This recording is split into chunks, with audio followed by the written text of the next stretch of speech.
Good morning and thank you for joining us. I'm here with Dawn Fozzard and Christine Bone, and they're going to be discussing a session from Northumbria University called Building the Digital Capabilities for Academic Staff and Students Through Induction Programs at Northumbria University.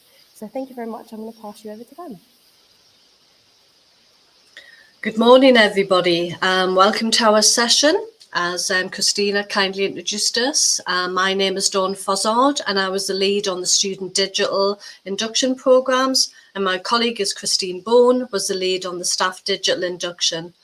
We're hoping to give you an insight into each of the programs in this short session, but please contact us directly if you would like any further information. Our contact details are available on the screen. These were two starting points. We asked ourselves two questions. How do we encourage our students to acquire the skills required on top of their degree to meet the employer's digital skills needs? And secondly, how do we encourage our new academic staff to support our students' skills needs at the same time as they develop their own essential digital skills?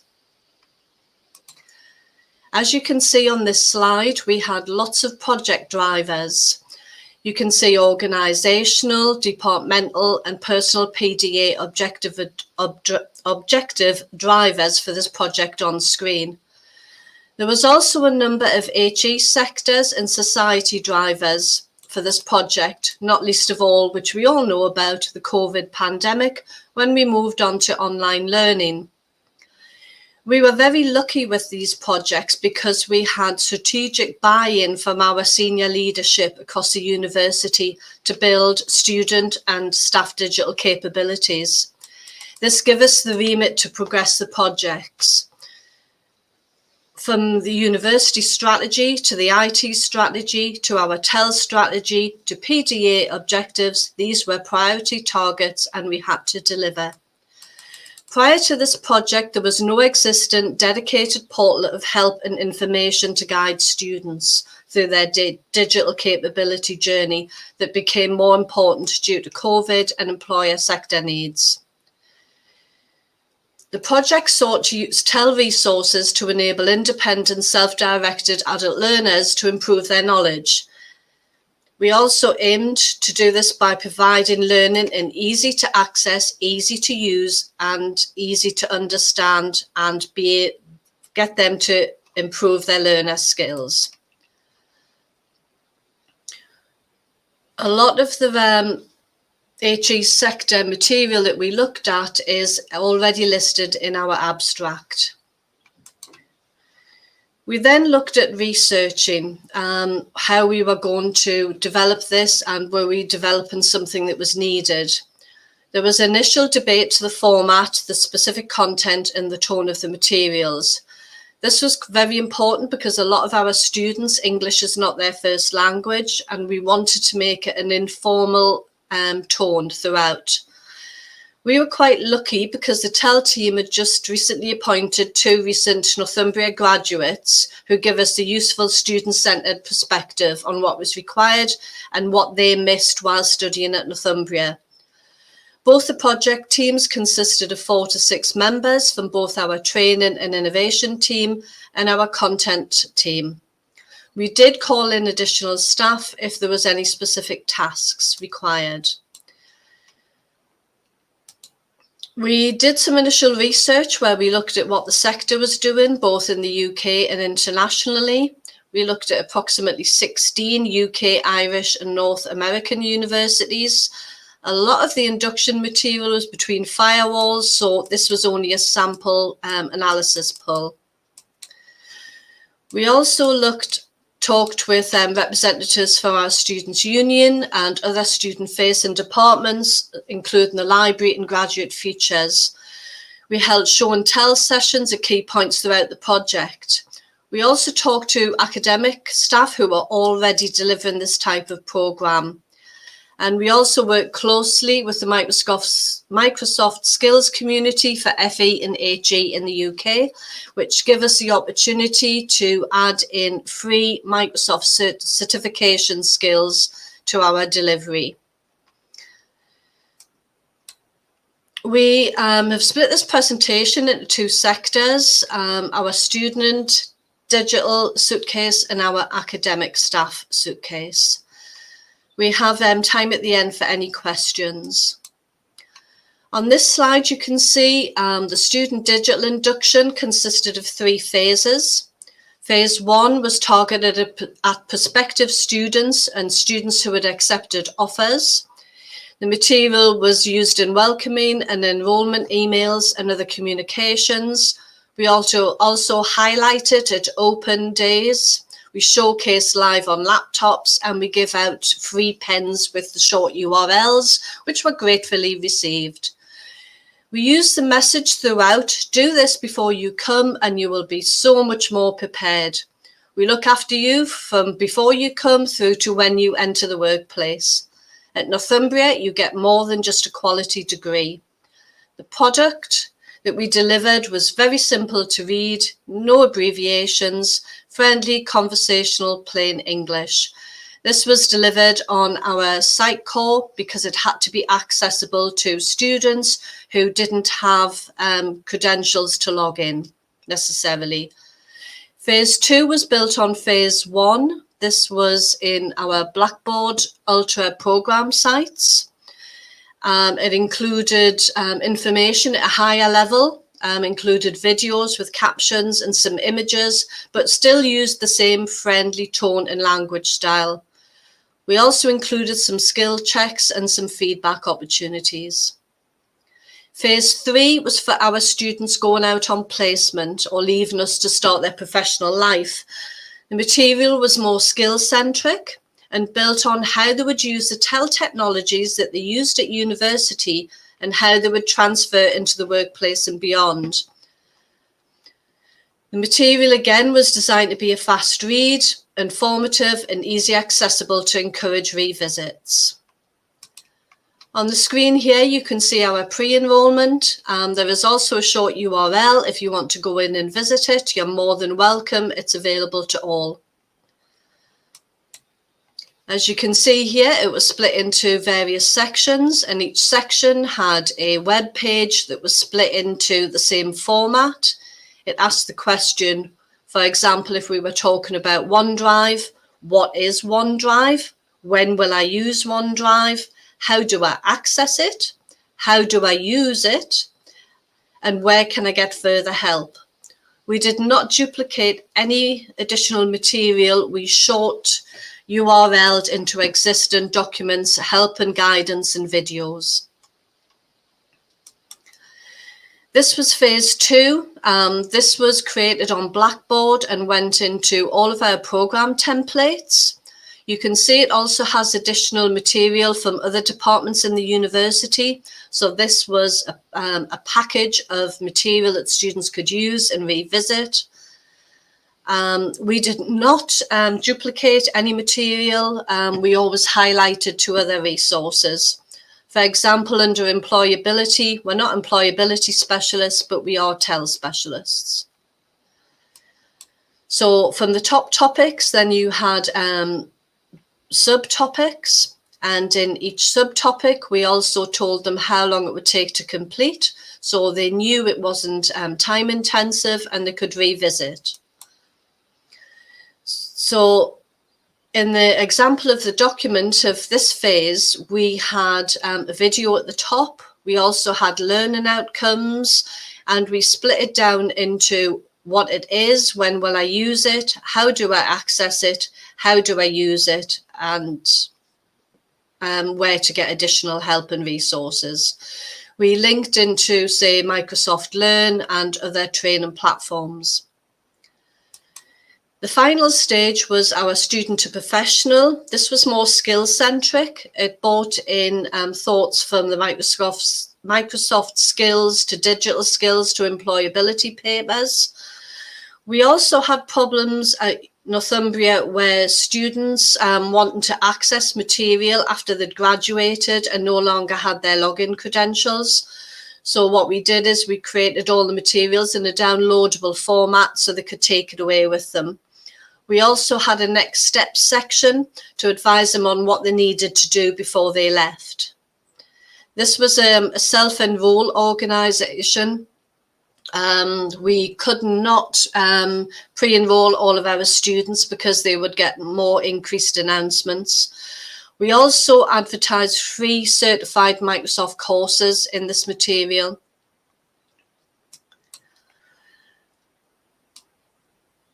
As you can see, here's some of the subtopics.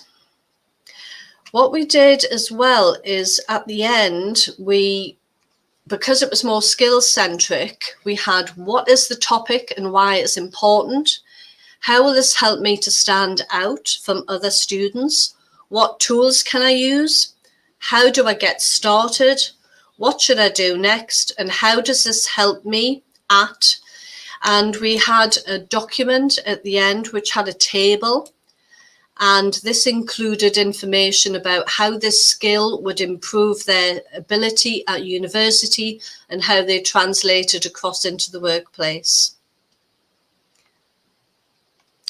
We also pulled some statistics for this presentation. The pre-enrollment launched mid-July 2021, and as you can see, we've had quite a few hits, and these were the sub-pages highlighted on the left.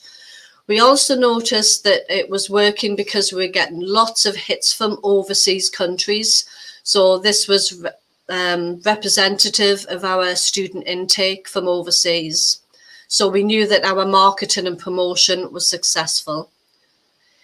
Unfortunately, in phase 2, we can't access the statistics for the Blackboard program sites material because this is across hundreds of program sites. The phase 3 student to professional digital skills from September 2021 to September 2022, we had 79 students who spent on average 81 minutes in the material.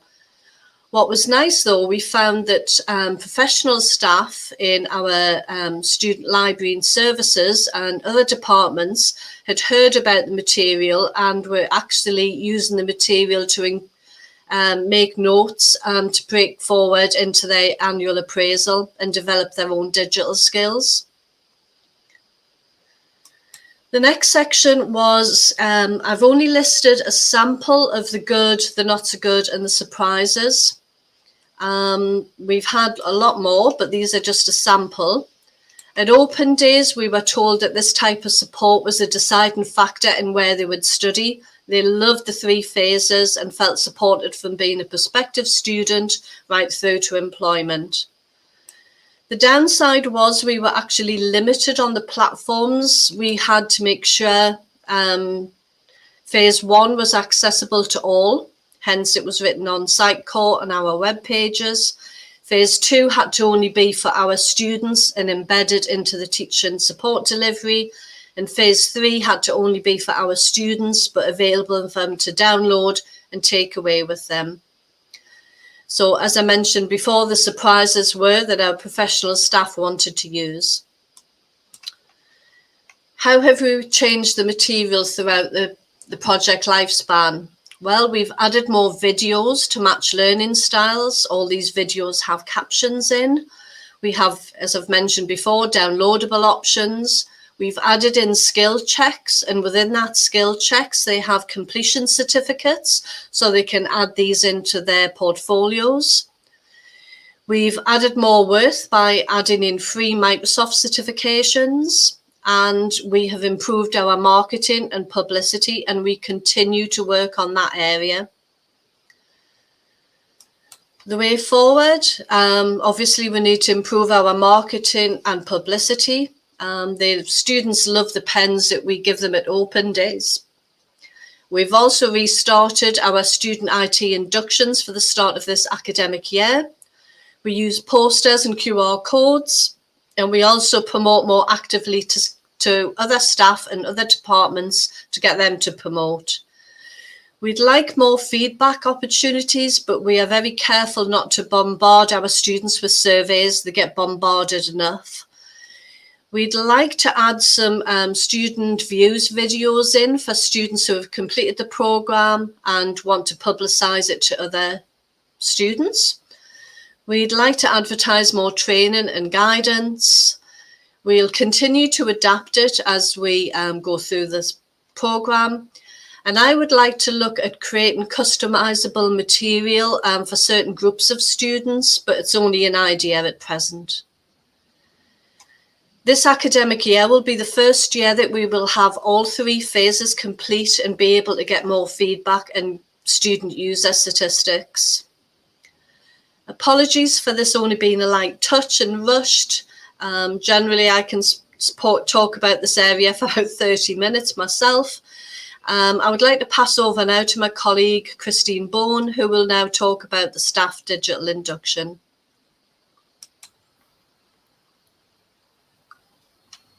Brilliant. Thank you, Dawn. So yeah, I'll talk a bit about our staff digital induction. So the key aims of the programme really were to welcome new staff to the university. We touch base with every new staff member.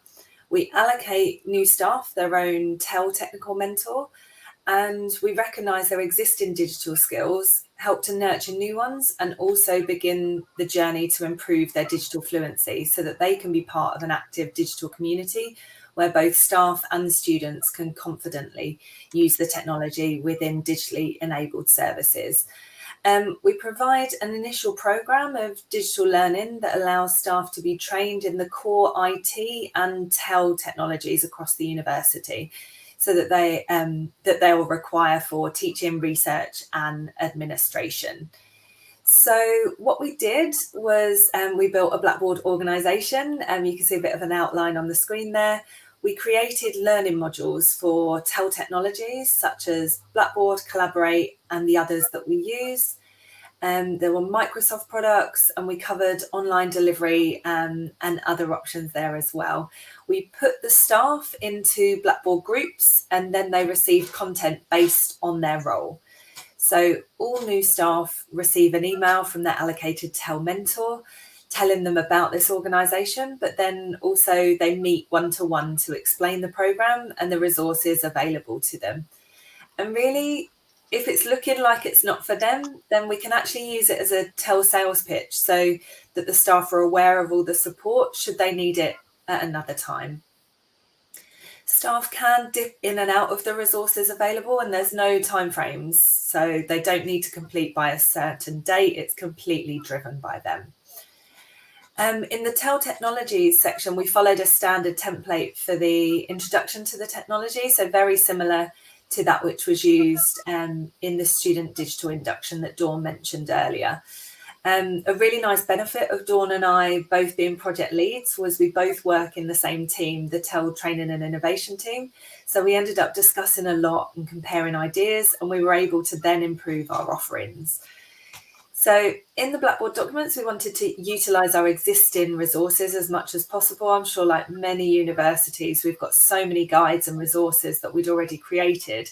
So the Blackboard documents do an awful lot of signposting to our existing materials with a wraparound of additional information that you'd like to know if you're new to the university or new to using the technology.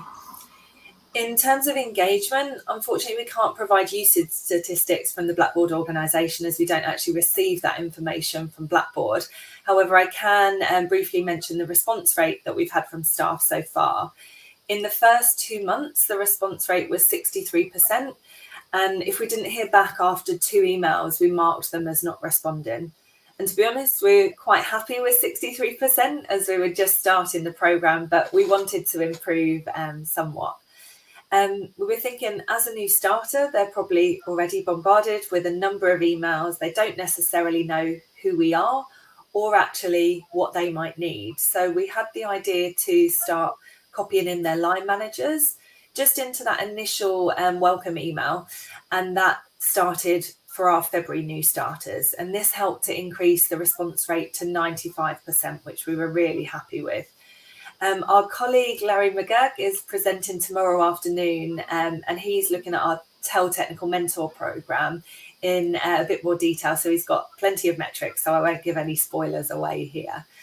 But looking at what was good and not so good, we were concerned perhaps that academics might not appreciate our insights as we're not academics, but really that was completely unfounded. When we met staff, they were really grateful of the support. and interested to hear more and learn from us. So it was just us worrying unnecessarily. Also, everyone can benefit from the scheme. So staff that have skills in using the technology that we use, they can learn about our instance, which is different to what they're already used to. And new staff can learn about the technology from scratch. Very early on, we did realise that we didn't have enough capacity for engaging with research and professional service staff, because the mentors do this alongside our other roles. So we soon ran out of bandwidth. But we focused on academic staff firstly, and I'll mention a bit more about that in a moment. Since the launch of the programme, we've had an increase in numbers engaging with our other TEL training services, such as virtual drop-ins. We've had increased requests for bespoke training, and also increased traffic to our content development team services. And of course, we've built relationships that have flourished. Something which has been great is that we've had line managers requesting more information about the programme so that they can mention this to their new starters and encourage participation. So that was a really nice surprise. In terms of what's changed since we started, I mentioned that we're now copying in line managers, which has definitely helped to increase engagement. Very recently, we've added an in-house built digital skill scan, which has been a valuable tool to help the mentoring, but also in measuring the staff improvement throughout the programme. And of course, we've added to our resources. So moving forward, we've now created a specific lightweight offering for professional services and research staff. And this allows us to engage with those new starters, and it drove a solely asynchronous offering. There's no mentor allocated, but we do offer to meet if those staff have teaching responsibilities. And then if they'd like to, they can move on to the full offering. We have trained more mentors. We've gone from 4 when we first started in December to 9 now from May. And the new mentors actually shadow a number of sessions with the earlier mentors to see an induction in action. And then there's more mentors on the programme ready to complete sometime soon. And we'll also have a regular review of the programme and make the required updates. In terms of scores on the doors, right now we have 36 who are still active. We have 10 on hold, some of which are now starting to want a bit of support in the new year. And we've just had 10 completed. A few of those 10 stopped a little bit early as they felt confident in the technology following the sessions that they'd had, but we're very much classing those as positives. That was a bit of a whistle-stop tour, both of the student and the staff digital induction. So thank you ever so much for listening.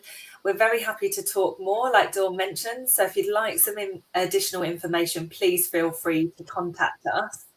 Our contact details are on this next slide and they will be shared. But if there's any questions from you that Dawn or I could answer on the student or the staff digital induction, please ask away. Thanks, Christine. We've had really interesting conversation going on in the chat. You've already got about 5 people asking questions. So it seems to be a very interesting session so far. So if you're happy for me to, I'll bring the first one on screen. Bear with me. It is from Jackie Oliver. She's asked, which service does the TEL Technical Mentor sit in? So all of the TEL Technical Mentors, they're part of the TEL team, but they range from, there's perhaps more in the training and innovation team that we're in, but we also have some in content development and direct support as well. So although we have a standard offering and things that we do discuss, we all offer something slightly different, and then we can direct the staff to the most appropriate help that they require. So all over the place within our TEL team. Perfect. Your next question is from Roger. What percentage of your TEL resources or budget do you give to digital capabilities? Oh, You heard the laugh. I pulled some statistics, and I think we used, from the staff side, we used about £5,000 of staff resources. That was it. We had no budget, maybe £1,000 for free pens, It was all done as part of our normal day-to-day work. Thanks, Dawn. Your next question is from Lynn, and she said, what is the digital tech that staff and students have access to in class, and how do you overcome digital inequality? If we're talking about sort of like technology, we found a lot of our overseas students are using their mobile phones a lot more, and they're all coming with smartphones. A lot of them are coming with laptops, but we have over 4,000 open access workstations at Northumbria, so they can always get a hand onto kit. They can also borrow kit from our students' union if they are socially deprived or financially deprived and they want something to take away with them. I hope that answers your question, Lynn. All of our staff are given, they all have PCs at work, and they all have staff university laptops. We spent a lot of money giving staff laptops, so that was all tied in with COVID and people working from home.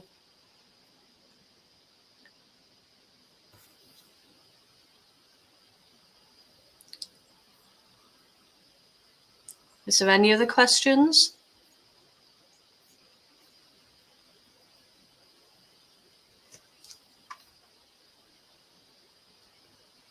I think Christina might have frozen. Oh, heavens. We can't see the private chat. Let me have a look. I'm just looking into the comments here. Lynn's put in, thank you for a great talk. Where can I get the slides? If you contact us directly, we're quite happy to send you a copy of slides, or we can give them to Christina and she can load them somewhere central. Yeah, Christina said earlier if we provide her with the slides, she'll pop them on Discord, so they can go there, but equally, yeah, we can share them as well. Yes. I'm just trying to think, how do we measure success and impact? I don't know. From the staff side, it's a lot more obvious because we can see that the new academics that come into the university develop the skills a lot quicker and deliver more effectively. We do have standard surveys that go out to staff and go out to students, and there are questions built into there, but we do need to have more feedback and more interaction with student groups. Absolutely. And I think in terms of the success and impact, I think Larry will focus on that a little bit when he talks about the TEL technical mentor, as he's done a lot of work with the feedback and evaluation there. So Adam asked, maybe for him tomorrow. Adam asked the question, have you found this removes the need for practical in-person induction for students? We attempted similar, but it was clearly a skills gap upon arrival and start of module delivery. This was the great advantage of having the pre-enrollment. They were self-prepared before they got here, and then they were prepared again from their module site. We have just restarted doing the student IT induction again, but we're doing that online. We have done recordings of that student IT induction, and we also have an animation as well. We have QR codes that we're going to be using and posters to direct students to this material. The great advantage of phase 3 that we want to highlight is that we include free Microsoft certification courses, and we would like to highlight them more with our students, because if they can get certified and put it on their CV, it really takes them forward into the workplace.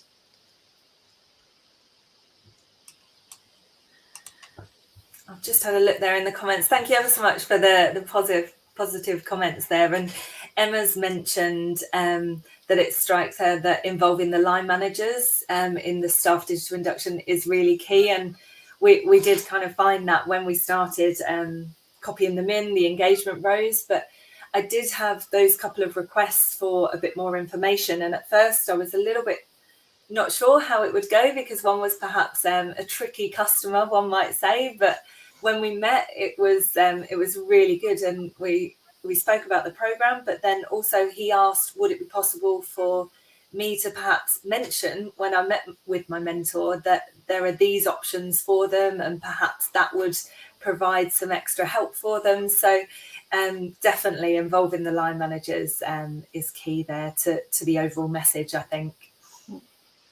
And the other added advantage of having this within our delivery and our teams is that we can influence things very quickly, and we can be adaptive very quickly.